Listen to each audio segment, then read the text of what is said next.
Welcome back to the Swamp 24/7 podcast. I'm your host, Thomas Goldcamp, here with Jacob Rudner. We have a special episode today. We are bringing on Eddie Rojas from the Gator Collective. Eddie is a former Florida baseball player and has put together the Gator Collective, which is the NIL group that really is pushing for Florida to be able to organize deals for athletes for their name, image, and likeness, be able to get them integrated with the fans. There's a lot to unpack here, so we did sit down with Eddie and talk to him for about 20 minutes or so. I think he gave us a real good intro into the topic, and then after we speak to Eddie, Jacob and I will reconvene on the other side and shed some light on what we thought was a very interesting interview. So here we go. So we just wanted to kind of get your thoughts on the Gator Collective. You know, we've been diving heavy into this NIL thing, and look, I got to be honest with you, it seems like every day I'm learning like some new wrinkle. So I guess first, could you just walk us through sort of how the collective came about? Yeah, so I guess when the law broke around, I think it was July 2021, I started looking around the landscape at Florida and started, like every other fan, just wondering what your program was going to do, what were going to be the NIL opportunities for Florida. And, when I'm in a position now in my life where I have an established company, I get 3 kids. We go to all the games. So I'm very invested in, what's happening with Gator Nation. And when I looked around the landscape, I started wondering, like every other fan, what's going to happen? Who's going to step up? Who's going to start an NIL opportunity that is consistent? I knew that it was going to be, players are going to work with said pizza shop and, represent a wing house or whatever the case might be. But I felt like at Florida and the great programs, there has to be something consistent, something that's built upon, something with real infrastructure. If NIL is going to be a really positive aspect to your university. And so that's what around July, August, I started asking myself, thinking about ideas, what would work, and then kind of realizing I wanted to do it since I built companies before, and I'm in a position where my company's gives me time to do it. Mm-hmm. And so then I started wondering what would work. And one thing that the Florida Gators have is a ton of fans. And we love our Gators, right? We're very depressed when we lose a recruit, right? Or we win a game, or a shoe flies through the swamp and we made a mistake, and it affects our weekends. And so I naturally thought of a fan club. I said, you know what? Let's set up a fan club where the player's job description is to get to know the fans, get to do events with the fans. And that's where I was like, and I wanted to make it affordable as well. As a matter of fact, I'm sitting here at a coffee shop right now, and the coffee I'm buying is probably about $5-6. And so every morning I'd go to like a coffee shop, get my wife my coffee, and the cost is about $10 for both, or $11 for both, or $6 for one. And I said, I need to make sure this fan club is affordable, that even students could afford to become part of it, but also give the opportunity for higher net worth people to actually be able to put in more money. But I wanted the events to always be for everyone, right? The way I see it is, I think about the stadium. You might have some people sitting in the bleachers, right, at the very top of the stadium. You might have other people in the suites, but we're all looking at the product on the field, and we all feel the same way, win or lose. And so that's kind of the mindset of the Gator Collective. We want everyone to be able to go to the barbecues, be able to go to the bowling events, be able to join the Twitter Spaces events with the players, ask questions. We're all equal in that respect. But if you're able to get involved as an elite member and want us to represent and advertise your business, or you're just a fan that can only afford to do $10 a month, either way, we want you to be able to take part of it. And so that's kind of how it was built. I had some great Gator fans out there that joined me in the venture, alumni that have jumped in. We're kind of crazy because we all devote so many hours to this and time and effort. No one's making a dime from it yet. I'm hoping that it does actually create enough infrastructure where I can pay my IT guy eventually, and I can pay these people. But Gator fans have been so generous with their time to make sure that this actually happens. So that's kind of our backstory, and we've kind of built upon it. And I see we're always coming up with new ideas every day as well. So Eddie, from a support standpoint, how much have you guys seen in the last couple of months? I mean, just from an involvement, base, like, are you getting the spectrum of supporters that you want from just the average student level fan and then the elite member? Like what has been the buy-in so far? So early on, like anything else, when it's new, you get a real big uptick, right? And so immediately kind of like a lot of our competitors out there, other NIL companies, we saw an immediate uptick. I mean, we were at 700 members before we could blink. But like anything else, the season ends, you kind of level off. So right now we're about 2,200 members, 2,200 members in. In January, we actually saw a big influx of higher net worth boosters for the first time getting educated. These are people that aren't necessarily on social media. So this is where it gets a little hard and tedious. Now you have to pick up the phone and have conversations one at a time, right? And so we started doing that in November. That actually was our largest revenue growth time, because while the number of members kind of leveled off a little bit, the dollar amount that people were able to come in at actually increased quite a bit. That happened, Coach Napier mentioned us at a press conference. And I think that was the first door into opportunities to speak to major boosters. When he mentioned us, it gave us a little bit of, okay, who's this Gator Collective? And that wasn't something that people necessarily saw on social media. So we saw an uptick there. Our revenue, our recurring revenue, this isn't our total revenue, our recurring revenue, meaning this is money that I know is coming in every year, is around 600,000 now. And so that's nice to know that that's money that's repeatable money. Now, we have millions in influx of one-time donations and things like that. But, as a CEO, I'm always thinking, what can I count on? And that's the money that I always think about, right? Because that's the money that I know next year I can say, this is the money I know I can offer in NIL deals. And we do have other things coming out, some creative things that you're going to see this take even another step that are on the horizon. And I can share it with you guys here first. Nobody else knows about this yet, but we're planning on offering NILs per sport. And what we're going to do is we're going to rope in former athletes in each sport that are going to run their own groups inside the Gator Collective. As an example, for the basketball team, we're starting the buzzer beaters. And the buzzer beaters are going to be all former Gator basketball players, NBA or career professionals. And they're going to have an opportunity to pool their resources together, knowing that 100% of their assets are going to the basketball NIL opportunities. For the baseball team, we're starting the closers, right? The closers. And the closers are former baseball players at UF, guys like David Eckstein, Pete Alonso, and names that we know, as well as the guy that used to play baseball at UF that might own a construction company today. For the soccer team, I want to start the goalkeepers, right? And so what we're doing here is we're going to create subsections of the Gator Collective to where not only the fans can get involved from a membership perspective, not only people like the Gator Guard and people like that can get involved from an elite revenue perspective, but also let's rope in those former athletes to come back and know that their dollars are going specifically to their alma mater, their litter winning program. And that's the way we're going to end up building this to where it can actually support itself. I think that's huge, because I think one of the issues that, I don't know if UF's run into it quite as much, but I think one of the issues these collectives can create is, universities are a little bit worried about losing some of their fundraising base, right? So those cold calls maybe get a little bit harder. But if you can bring in former athletes who have played professionally or, like you said, have created their own companies and are very successful, and they can be another pool, I think that's one that's largely untapped right now. Am I wrong? No, and it's unique, and I fully expect others to copy what we do, and like the collective, we were the first in the country. We are the first of this kind. We saw people popping up, and actually we were getting calls from head coaches of other schools wondering what the heck we're doing here and how they can repeat it at other schools. It's an amazing thing. I fully expect all my secrets to get out and what I've done, but I want to make sure Florida is the first to do all of this, right? And my job is to think of what will work. These are ideas that I have that will work. And like you said, at UF, there's nearly 700 student athletes. How do you support all 700? You always hear about that one quarterback making X amount of dollars. What about the other 70 players? How are you actually going to raise the revenue to do that? See, you think $5 million or $10 million is a lot of money. It's not a lot of money when you're talking about 700 people, right?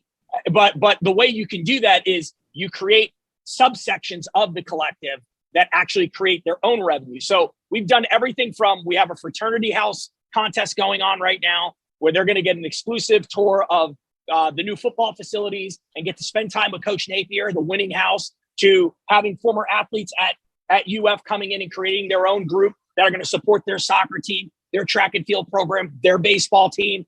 And then you have the memberships for the fans, right? And our money's being pooled to support what we believe, what we should have as far as players that are going to be coming into UF, right? we need to have money for that too, because every year you have new recruiting classes, new athletes coming to the school. And so we all together, we can build an amazing infrastructure. The goals of the collective, I think, will shock people.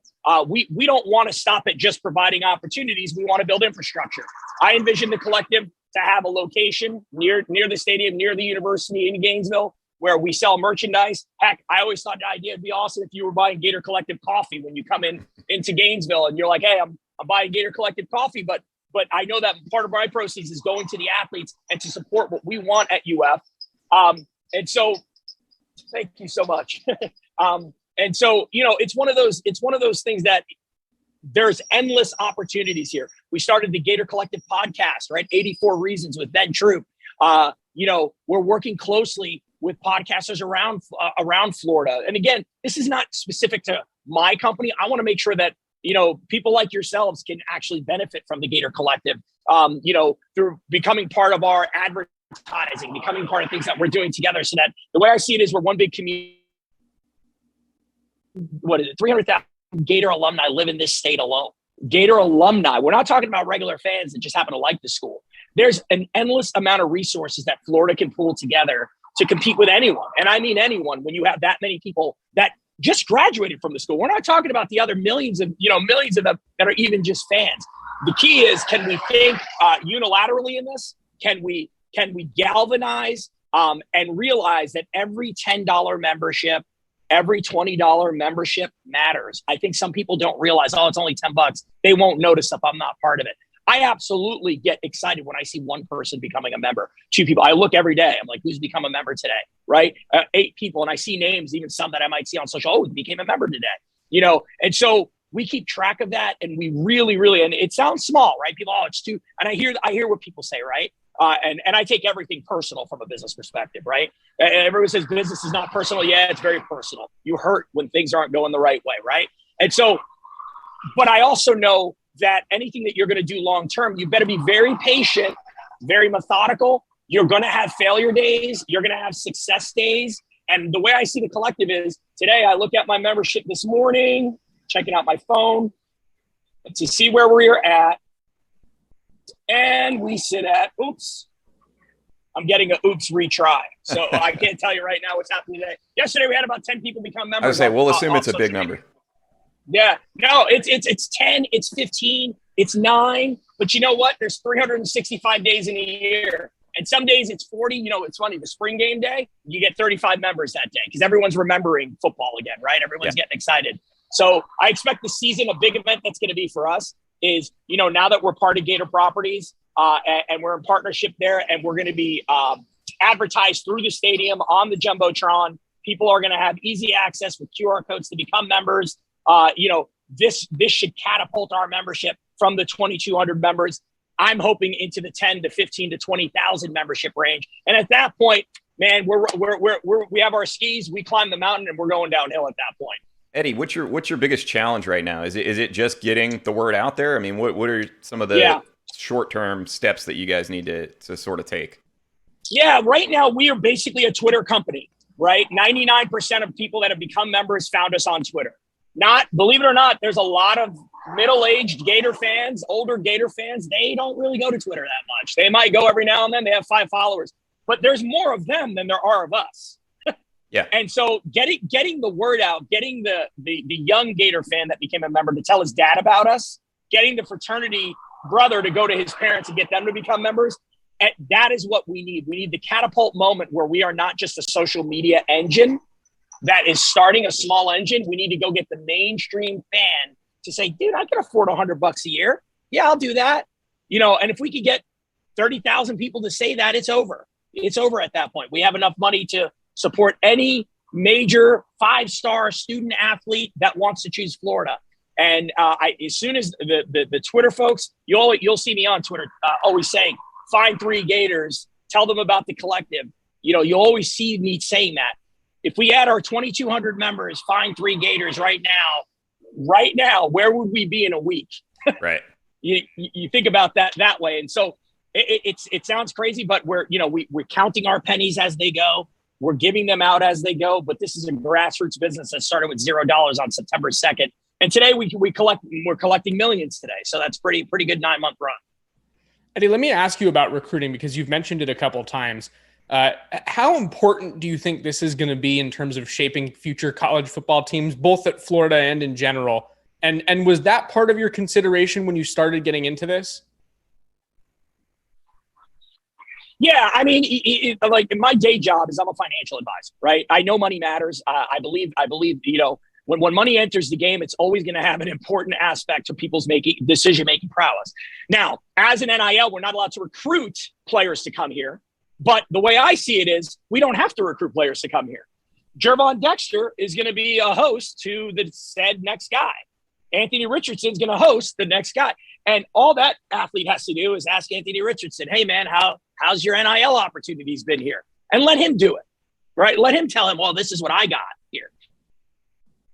NIL is the most important aspect. Fans that care about their university and where they're going in the future need to understand money has entered the building, right? People talk about regulations and all that. What are you going to regulate? Somebody's personal income? We got 18-year-olds dying for their country.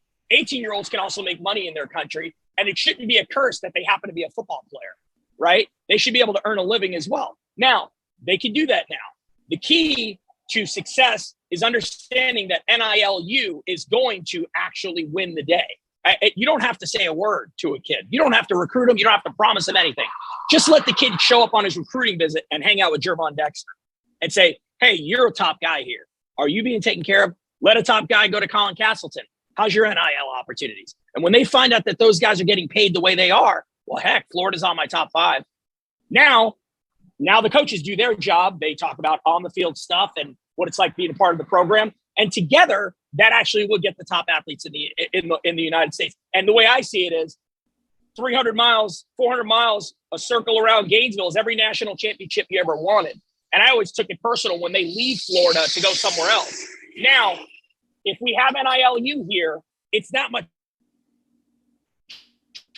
harder to say, Oh, Eddie, we got you breaking up a little bit. I'm going to go help another school, and I'm from here. Can you hear me now? Yeah, we got you back. Can you hear me now? There you go. Okay, sorry. So what's the last thing you heard? NILU is kind of where it started to trail off a little. Yeah. So the idea here is to create NILU to complement what's happening on the field. And if we do those two things together, we're going to win. I mean, I know it's important to recruiting. I mean, everyone does. Everyone can deny it, but it's there. It matters. And I'm glad that we could play a small part in helping people. Did you guys see Jervon Dexter tweet out? It has changed his life. Yes, we did. And I think Anthony Richardson followed up shortly after that. And, clearly you're having an impact, I think, on the current guys. I guess, Eddie, real quick before we let you go here, I know you got things to do. How important is it to manage that balance? You kind of just talked about it. The recruiting will do itself if you take care of the current guys. How does the collective decide, how to balance making it sustainable and keeping the current roster happy? Being honest, I think a big part of this is we are new, right? And so when you're new, you're still raising money, meaning that we don't have millions and millions and millions of dollars to give hundreds and hundreds and hundreds of players. So we pay the players what we can pay them. And we let the fans know our ability to pay the players is based on the fans' commitment to the collective, right? If you become members, if we sell more players, then we can add more players. I will tell you, man, we've wrote deals with 70 to 80 players, 60 to 70 football players. I mean, there's so many athletes that have been taken care of. Even with our money that we're kind of going around and trying to make sure we can spread it out. We've also did a balancing act. Players talk about going elsewhere. That transfer portal is a real deal. Yeah. So we've been very fortunate in that we've had enough revenue to make sure that Florida's total package is attractive to the athlete.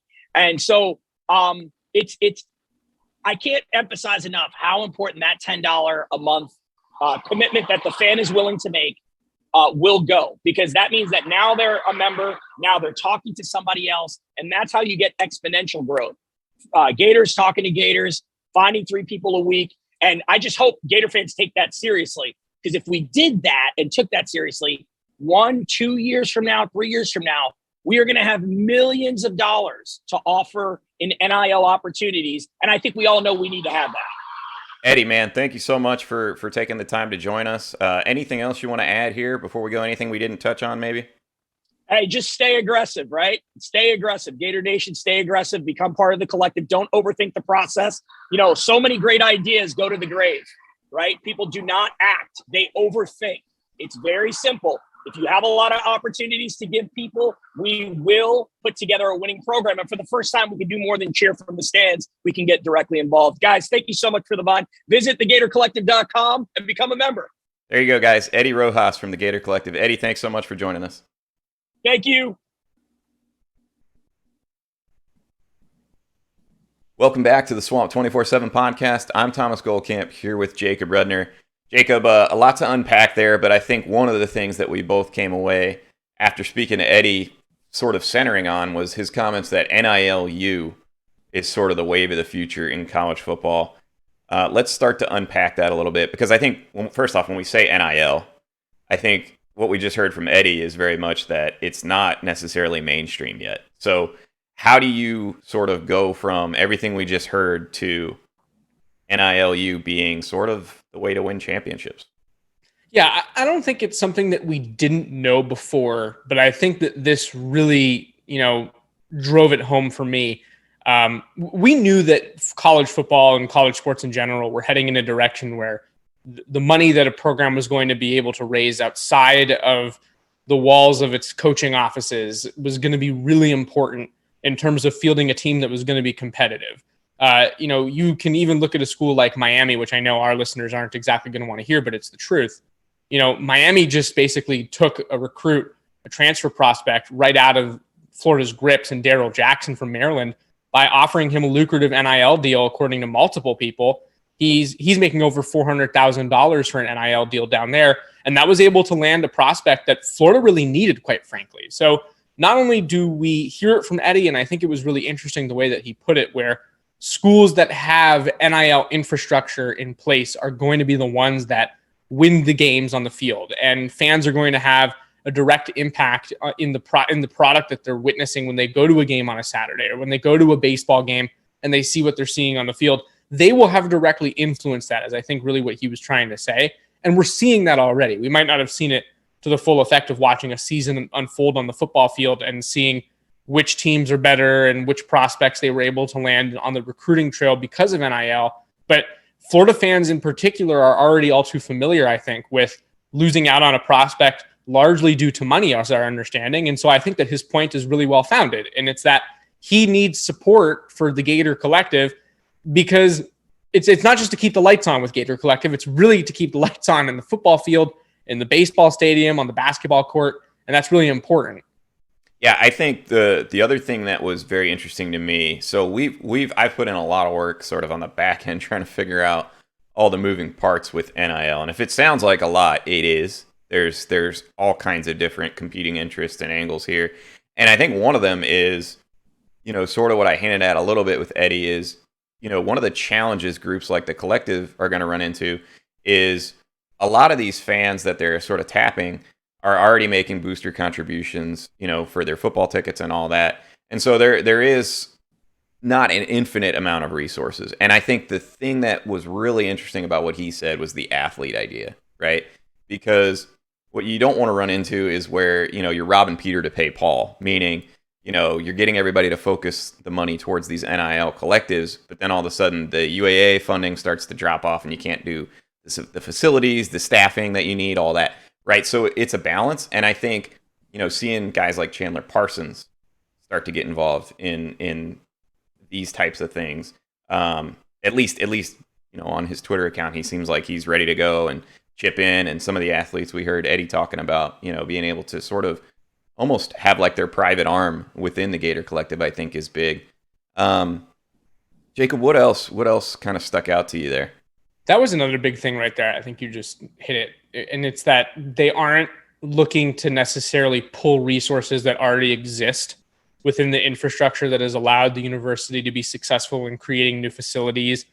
We just saw the renaming of Florida's baseball stadium because of financial contributions to the program.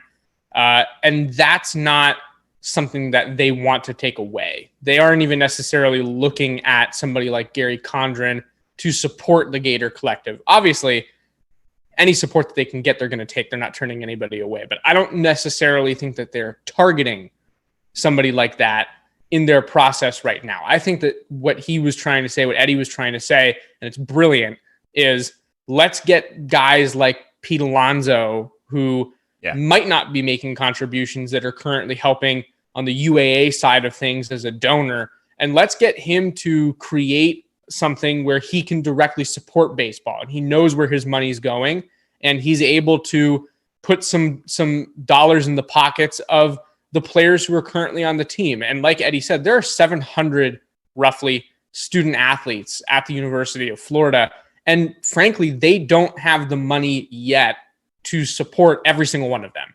It's unreasonable. It's tens of millions of dollars is what he's looking at. And so how do you get to that? Well, you divide and you conquer. And I think that that was kind of the point of what he was trying to say, is that you have the Gator Collective, but eventually the goal is to, within that, have some sort of infrastructure where you can support something specifically. And there will be former players who are pooling together with their resources based not only on them making it in a professional career in that sport, but also guys who were walk-ons on the baseball team who own a construction company.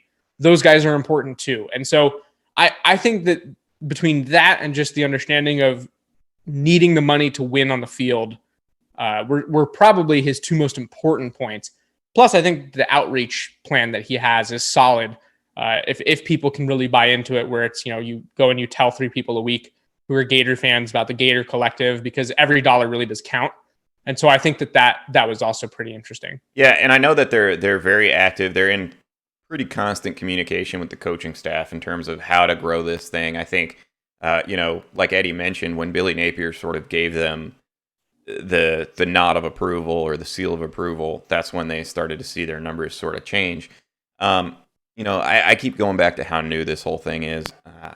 There's a lot of big picture questions from fans that are, a little more aware of NIL, and there's a lot to unpack that we probably didn't even get to in our interview with Eddie, just in terms of where the money's going, whether or not some of these things are sustainable. I think the sustainability question for me is a big one, because you're seeing, whether or not these deals end up, getting paid out in full.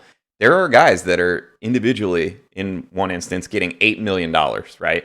And we've talked about it a little bit, I think, on the podcast here and there, but that's going to come with some potential downside as well, as far as locker room issues. My sense is very much that the Gator Collective is trying to organize things in a way that are sustainable and sort of fiscally responsible. Having said that, Jacob, there is a sense of, from my standpoint, there's a sense of the market is still trying to figure out its price, right? This is a very, very fluid thing right now. And I think because it's sort of, the floodgates have been opened, you're going to see people that push the envelope beyond what they can afford to make happen. And, I think the Gator Collective leans a little bit more on the let's make sure everything is, in place before we offer things. But right. I do think their approach to making sure that, the current players are taken care of is very important, because Jacob, you and I we've traded texts over the last couple of days. There are guys that are one day, seemingly on their way out, and then the next day are back. And some of them, that doesn't even have anything to do with NIL, but we're just in such a weird era now that I do think there's going to be a lot of give and take on these type of things, at least in the first couple of years. And it's going to be interesting to see how that plays out. No, there's no doubt about that. I think that we're entering a phase of college sports in general where things are going to look a lot different in the next 2 years than they ever have before. And I think that we are entering this space where college sports are really going to become closer to professional sports. And it is a free agency when kids are being recruited. Your top football prospects are NFL free agents at this point. It's a matter of who's going to be able to pay them. And it's not even like we're talking, okay, you're going to go to the school and you're going to make $50,000 a year. No, we're talking about kids who are going to make mid to high 6 figures, potentially even 7-figure deals to go to a certain school. And, I am curious to see how that will impact the fan interest, and I'll throw the question to you, is what do you think that this will do to college sports? Because think about it. We are entering this phase where schools, for them to be successful, they're going to need their fans to really buy into this. But how much do fans want to participate in something where you are literally taking college sports and the, highly amateur, version that it used to be is gone? Like, you can throw that completely out. I think two things. One, I think to some degree this has just put everything out in the open, and I think because everything's out in the open now and it's legal, you have sort of the euphoria of whether it's individual major boosters like you see at Miami or collectives. You're going to see an overreaction in some cases, and I do think there's valid arguments to be made that players are likely to be less loyal to schools going forward. Having said that, there's a flip side too, because for all the people that I've seen, saying this may ruin college football as we know it, I don't think that's necessarily inaccurate, but I don't think that the end result has to be something that isn't also very good. And what I mean by that is I've seen some of these interactions with the Gator Collective. I've seen players hop on Twitter Spaces. I've seen, Jervon Dexter shooting, a birthday video for a huge young fan. Like, to me, there's sort of a reintegration of the fans because players are understanding, if it's collectives and it's fans that are raising this NIL money for them, then they have to be sort of more engaged with the fans, right? So it's almost twofold. It's one, it's created free agency, but two, I think in a lot of instances you're seeing better engagement in ways that the fan base probably hasn't been rightfully engaged for, or has grown less engaged with over the last several years. Right. I think my biggest, I don't know that fear is the right word, but I think the thing that I'm interested in seeing the most is, are we going to get to a point at schools in general? This is not a Florida specific comment. Are we going to get to a point where schools are losing out on top prospects? It's not happening. And whether that's a byproduct of there not being enough money, or the coaching staff, the people in place are not good recruiters and they're not able to entice kids in the way that they need to on their end to bring them into the fold. I wonder what will happen when fans who are giving money to these collectives or to whatever NIL, effort is going on at a school, if they get frustrated and they say, I'm out, like I'm no longer contributing to this because I'm not seeing it. There's no product. How will that reshape college sports? Are we going to get to a point where there are only 3, 4, 5 teams in the country that are genuinely competitive in a given year, and it's not going to be much besides that? Like, do you see what I'm saying? Like, are we going to get to fairly similar to where we're at right now? But I almost wonder if it becomes more drastic, though. Yeah. I almost wonder if the difference, because think about it. Like, if you're at a place where you expect a top 5, top 10 recruiting class year in, year out, and it doesn't happen, it's not delivered for whatever reason, you're a highly contributing member of a collective or some sort of NIL effort, and you expect results and you're not getting them, are you just going to say you're done? But the reality is that person backing out of their financial contributions is going to make it harder in reality for the school to be able to do what sort of you wanted them to do. Self-fulfilling prophecy in some ways. Right. Yeah. Right. So it becomes so complicated. And I think that it's so important clearly for fans to buy into these kinds of things if they want to see success with their teams. But at the same time, it's like, if you're a coach, there has to be immense pressure right now to very quickly put together a product, both in recruiting and on the field, because you run the risk of losing that support so fast if people don't see that. You know what I mean? No, I absolutely do. And I've been thinking about this a lot. I think we're so early stages that there's going to be, it's like any early stage market, right? Like, things are going to get mispriced. Some things are going to, it's going to get out of whack, but over the course of a couple of years, I think there will be some sort of equilibrium found, and maybe that ends up being worse than what we had before NIL. I tend to think things will work out. Like, I think the for lack of a better word, I think the free market will kind of play out. But those are valid questions, man, and these are going to be tough questions for coaches to answer. I think, I don't know that there is a right answer to that question right now, and I think all of those points are valid. I mean, when we talked to Mike Peterson in the spring, I mean, he was very, very point blank about what this could mean for, if players start choosing to play for universities for the wrong reasons instead of love of the game, you do lose some of what makes college football college football. I mean, Right. period. And so there's going to be some of that. I think, generally speaking, it's so new. Like, nobody knows where this is going. And to speculate too much one direction or the other, it's tough to do right now. So right now, I've just got my ears open. I'm just trying to listen and learn.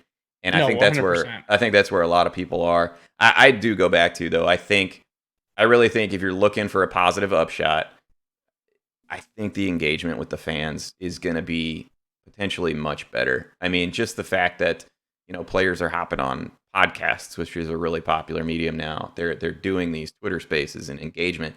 A lot of in-person, like they've got, in-person events that are planned.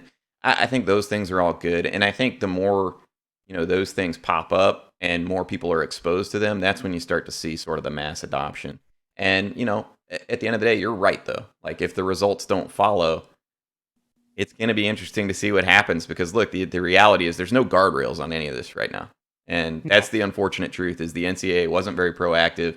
And so now we're in a scenario where it is kind of a free-for-all. And so I don't know if that's a good place to leave it today, Jacob. I don't know if you have anything else, but I think, continuing to explore this space, I would love to get Eddie on, at a future point. I know that right now, the Gator Collective is sort of trying to grow their ranks. But there's a lot of issues to unpack there that maybe, either talking to Eddie or maybe we can get Marcus Castro Walker on the show potentially.